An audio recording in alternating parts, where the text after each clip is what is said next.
Hello everyone, how are you? It is me, Lauren B. Welcome to the Untitled Tarot. We are going to do our moon energy shift today. Quick little ditty, good morning. Today is August 18th. I live in Eastern Standard Time. So the new moon in Leo comes to pass for me in my neck of the woods at 10:41 p.m. tonight. Depending where you live, it might be for you tomorrow on the 19th. In the universal time clock, it is 2:41 a.m. I believe the new moon comes up, but I'm in Eastern Standard Time. I'm a Jersey girl, so it's nice and late tonight, so that should be good. So a couple things about the new moon, because we hear these terms a lot, like new moon, full moon, the energies, and you're like, I don't even really, do you know how long it's been since I've taken elementary science? I don't know the last time I took an astronomy class. Like, let's figure this out. So the thing with the new moon is that it happens when the sun and the moon align, and the sun and the earth are on opposite sides of the moon. And because the side of the moon is, one of the sides of the moon is facing the earth, it puts it in complete darkness, which means that you can't actually see the new moon typically. Maybe somewhere you can, but from my understanding and from my recollection, you can't really see a new moon. It's 0% visibility. But as it moves out of that into the waxing crescent moon, normally the day after, you are able to gain visibility of it again. So I thought that was interesting. And what is it? I wrote it down. I made notes. When the side of the moon facing the earth is in darkness, that is what is called a conjunction. And we hear about that a lot in charts. Conjunction, junction, what's your function? I might do another video where I try and like learn more and break down the terms that we use in birth charts, because I don't read birth charts. I always say I'm not an astronomer, I'm not an astrologer. I'm kind of like, it's been interesting to me. So I've been trying to learn as I go and then share what I find out with you guys. That way we can kind of learn how to do it together. But something I thought was really interesting as I went through my little research is that there are, and I suppose it makes sense, but there are higher tides around the new and the full moons. And the higher tides at a new moon are called spring tides. Spring tides. And I've been channeling in the videos all week for a while that our personal seasons, our emotional, our spiritual seasons haven't been linked up to the actual physical seasons outside of us, that even though we've been in summertime, it's felt like an emotional, a spiritual winter. When we were in spring, it felt like an emotional, spiritual fall. And so I feel as though as we actually go into the fall, we go into the winter, it's the end of August now, that we're actually going to start going into an emotional, spiritual season of spring and summer, which is going to be super confusing, but I think everyone's going to be really happy, so it won't really matter. But I thought that was interesting that you have these higher, and what I think it was it Aquarius? And I think the title was hydropower, like that emotional force creating that alchemy. Something with that. It was very, very interesting with me. Spring tides, spring coming in. So, and I've noticed like it feels like my allergies are starting to bother me, and normally at the end of summer, they start getting better moving into fall. So I thought that was really interesting, a little like personal confirmation for me. But so the new moon is in Leo this go around. We're already in Leo season. So that's a lot of lion energy all at once. That's a lot of roars. Okay. I'm getting the sense that it's like going to create like the pride between the Leo energy of the whole season and the Leo energy of this new moon, which is really potent, is really going to create like kind of a collective roar, which will sort of create a collective thunder through the vibration of that energetic outpouring. Okay. And in doing so, it's really going to start like pushing daisies up. That's interesting. Don't they say that when, maybe because we're really burying these old cycles for ourselves, kind of releasing a lot of these old attachments, kind of putting them to rest, that it's pushing up daisies of the new cycle of spring, right? Maybe there's something in that. Super cool. Okay. So the thing with the new moon in Leo is that with all of this fiery energy, with the charisma and the confidence that Leo tends to exude, is that it puts us in a position where we feel really, really good when people think that we're doing really, really good, right? It's kind of, we feel very secure and very stable and very like happy and comfortable with ourselves in our environment when we're getting like a lot of praise for what we're doing. Like a lot of like, attaboy, like chip off the old block kind of energy toward us. Like we like to impress people right now. where it's like all this Leo energy, everybody just wants to flex. And when people appreciate the flex, then like we feel really, really good. And there's, you know, there's a lot to that is really fun and invigorating, right? But there's something to, there's something we don't want to miss in that we aren't connecting too much of our self-worth, our integrity, our feelings of value about ourselves, about our path, about what we're doing, to the external validation or lack thereof from other people. Because in this season, like I said, we're really going to be desiring like a lot of praise, like a lot of admiration. But with that, we have to be careful, because with all that fire energy, it's very easy to kind of stroke your ego up in a very unhealthy way. And we always want to come from a very healthy sense of pride. Because when something comes in, again, like a challenging energy, because all things in balance, right? And we always say a lot of times there's like a bit of a breakdown, there's a little bit of resistance or conflict right before you have that breakthrough. That if we are really revved up on our ego, right? Instead of like these real structures, these real institutions of self-worth, integrity, value, purpose, that are supposed to live inside of us, like your internal Hierophant, that your internal like Four of Wands, home in the sky kind of feeling, that if we get some challenges, if we get perhaps some like criticism our way, constructive or otherwise, it can really like tear us down, or it could really like bump up our ego and our shadow side even more and make us want to sort of like go out of our way to defend ourselves a little bit. When it's really, if you're walking in your truth and your authenticity and you feel like you're doing what you're doing for the right reasons, then you won't feel like you'll have to prove anything to anyone. You won't feel like you'll have to explain yourself to anyone, and you'll be able to take that feedback in a very emotionally mature and spiritually aware way, where you can be like, well, you know what, I could see that. I could see how maybe I wasn't putting myself in the best light, or I could see how perhaps it could have been interpreted as something other than what I wanted. There's something in that, but it's very important in all times, but particularly during Leo season, when the urge to flex is real, real strong, that we have the ability to kind of self-analyze and take in constructive criticism, right? Because what that does is that if we channel it in a proper way, we can use it for further self-reflection, analysis, and we could use it for innovation, which I think is the most important thing. Because sometimes, you know, everybody's got an opinion, right? But occasionally, like, there are gems in that, things that really can help you, right? Kind of make you realize things that perhaps you weren't aware of before. But also, it also, how do I want to put this? Necessity is the mother of invention, right? It helps you kind of fine tune your discernment a little bit for what can you take out of this to help you innovate new ideas, continue to move forward, improve on what you're trying to do, whatever that may be for you. But also, it also helps you use your discernment of what isn't helpful for you, right? Like, somebody gives you some constructive criticism and you're like, you know what?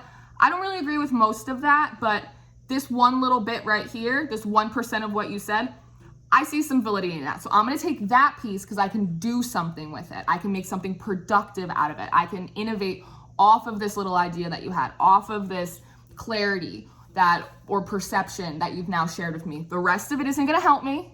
It's just going to make me mad, or it's just going to make me feel defensive. But this one little seed I can take and I can grow, and I can add it to the mix like a seasoning, right? And kind of richen the pot for myself. So when that happens and that comes in for us, I think it's important to kind of stand in your truth, your power, your purpose, right? Because some people want to see you do well, but maybe they don't want to see you doing better than them. There are people out there. Some people aren't as supportive as we would like them to be, but in that, figuring out what is other people's projection and what is other people's perception, and how can we take that and get closer, how do I say this? Take that and use it to fine tune our own process a little bit better, and how we analyze ourselves and our intention and what we're trying to put out there to other people. So that way it's being distributed, it's being expressed, it's being displayed to the world in the way that we want it to be. so that how we are expressing ourselves and how we are being perceived is exactly or as closely to the same as we want to be perceived, right? Because sometimes it's like when you say something and you hear it out loud and you're like, oh, that sounded different in my head. It's that kind of energy, and someone's like, what did you say? And you're like, oh, it wasn't supposed to come out like that. Making sure that when things come out of us in whatever way that is, that it's how we want it to, right? It's part of that creative control, that co-creation, creative accountability in what we're doing, not just sort of willy-nilly just like putting stuff out there, being a little more structured to it, kind of structuring ourselves a little bit, which is hard to do in all of that fire energy. But I think the fire energy is helpful in the sense that it will keep the coals burning for you, so that way you don't get like in a little depressive pit, right? When you're like, oh, they had a point there, like, oh, I did do that wrong, oh, maybe I could have done this better, that you can get stuck in that, and that's a crappy place to get stuck in. Dip in for a minute and be like, oh, I could have done better there, I know that now, okay, let's do better now, and then keep it moving forward for you. Really kind of allow it and channel all of that to kind of meet self-doubt and self-criticism, right? Because sometimes when people criticize us and we get upset, it's because it only echoes to us our own criticism that we play inside of our own heads, right? And then it's like, it's almost like being ganged up on, but like you're part of the gang.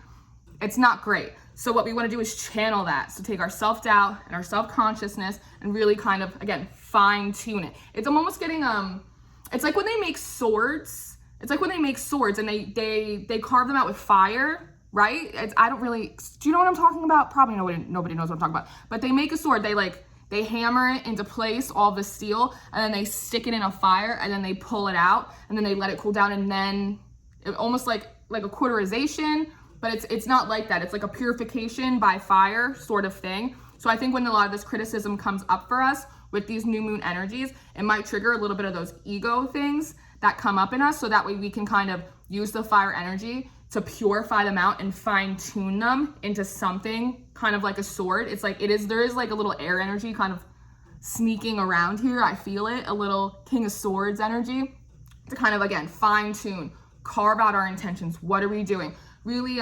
streamline our process, So there's a couple of physical things. So Leo rules the heart, your blood pressure, and your circulation. These are things that I learned, and I thought it was very interesting. However, we are moving in after this into a Virgo moon, and Virgo rules the pancreas, the small intestine, and the digestive tract. So when I was kind of looking into all this and doing a little bit of research, I kept getting channelings about like your bloodstream. So I'm getting a lot of stuff about sugar. Try not to eat too much sugar. I'm getting like, I don't know if some of you are diabetic or if you're like kind of borderline, but there's something with how your body is digesting and breaking things down right now with this new moon. I know it's strange, but they're giving it to me, so I feel like I have to give it to you. There's something about how your body, your gut health, maybe you should take probiotics if you're not taking probiotics because they're good for your digestive health, but there's a way of how your body's breaking down food or breaking down whatever it is that you're putting into it that is going to affect, I think, with all of these energies, like the way your body is feeling. I know that probably sounds weird, but I'm getting stuff about sugar. Try not to eat too much sugar because you might start getting like adrenaline rushes, like a caffeine overload, or if you start to feel like anxiety, like a lot of anxiety or like hot sweats, there's something with that. And they're telling me a lot about like red meat too. I'm getting a lot about like cholesterol, like what your body is breaking down in your digestive tract and how it's moving through your blood system into your heart. So I'm getting a lot about like red meat, and I'm getting a lot about sugar. So that might be something that you might want to, if this is resonating for you, that might be something that you might want to like keep cool, keep it low key for like the next few days, or maybe the next 2 weeks, week and a half. Okay, for the next week and a half, you might want to like cool it on the red meat and the sugar. And they're saying like healthy fats, like they keep showing me an avocado.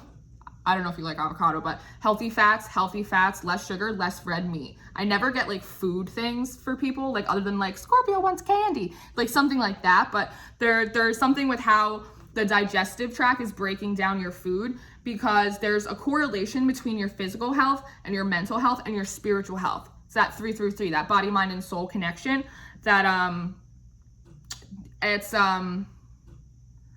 I think a lot of times we feel run down, especially in the spiritual community, or if you're an empath or anything like that, because you're doing so much light work, you're taking on a lot of people's energies, you're doing your shadow work. It's like you're always doing something. And so I think a lot of times we think like, oh, we just need rest. Like, I just need to relax.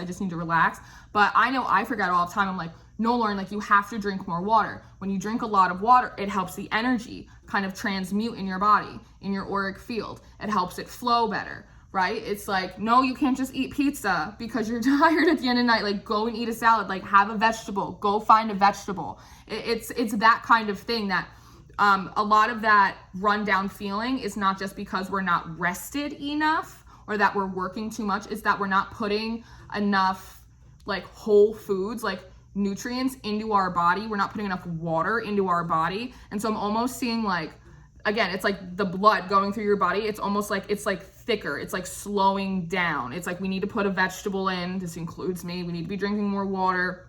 It's like there's too much sugar. I'm getting like a lot of like getting hot all of a sudden, like hot flashes, adrenaline, like vertigo, like feeling like a little like tight in the chest. And they're giving it to me. So that's why I feel like I have to share that with everybody, because your physical infrastructure is directly connected to your spiritual infrastructure, which is why sometimes like I'll break out in a weird spot. Like I'll break out in the middle of my head and I'll be like, well, obviously I have a blockage in my third eye.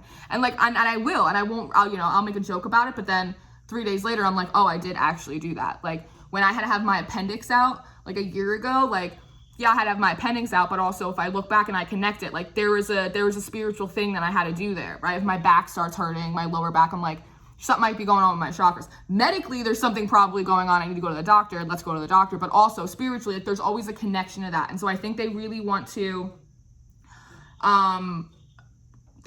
to focus on taking care of our physical bodies, including rest and taking proper breaks, but to put like more nutritious food in our bodies, be drinking more water. It seems like a very serious statement they want me to give, like PSA.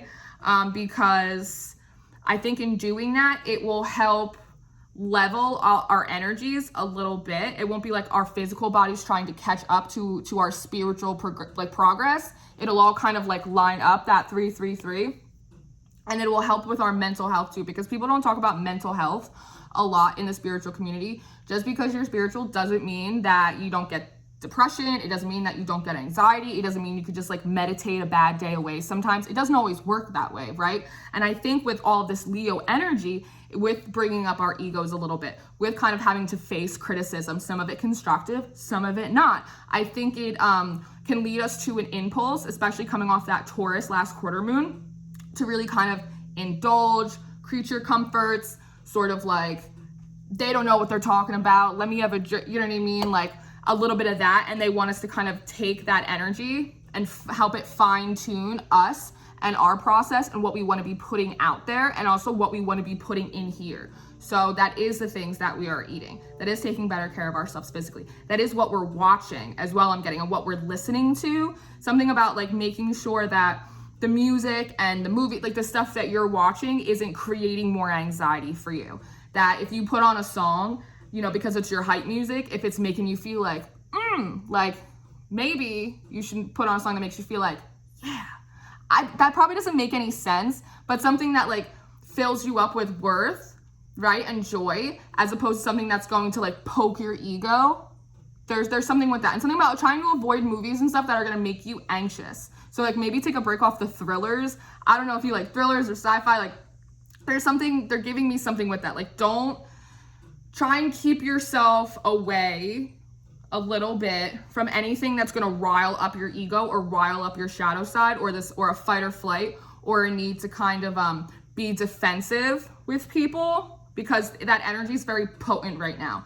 But I think it's coming from the fact that, like I said, we've kind of gone through this last cycle, this emotional winter for ourselves, and I think that we are so with bated breath waiting for this new cycle, these daisies to push up, like signs of life on the new earth in the new spring for us, that when we start to see like little buds, we're getting really excited. And then there might be a few naysayers, or there might be a thought in our head that pops in that's like, what are you doing? You don't know what to do with that. You can't take care of that, right? And then all of a sudden that ego comes up and you're like, wait, yes, I can. What are you talking about? And then you're like, but wait, can I do this? Can I handle this? Like, it's almost like I didn't think they were going to let me do this. Like, I didn't really think they were going to grant this manifestation. I didn't really think this was going to be an answered prayer. Like, I didn't think this was ever going to happen to me.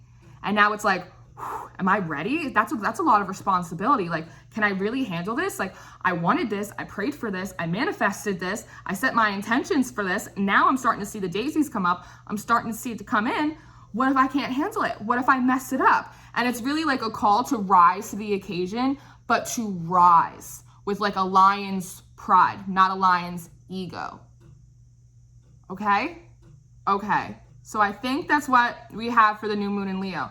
That was less information and it was more channeling, which is still information, So I hope that you enjoyed this.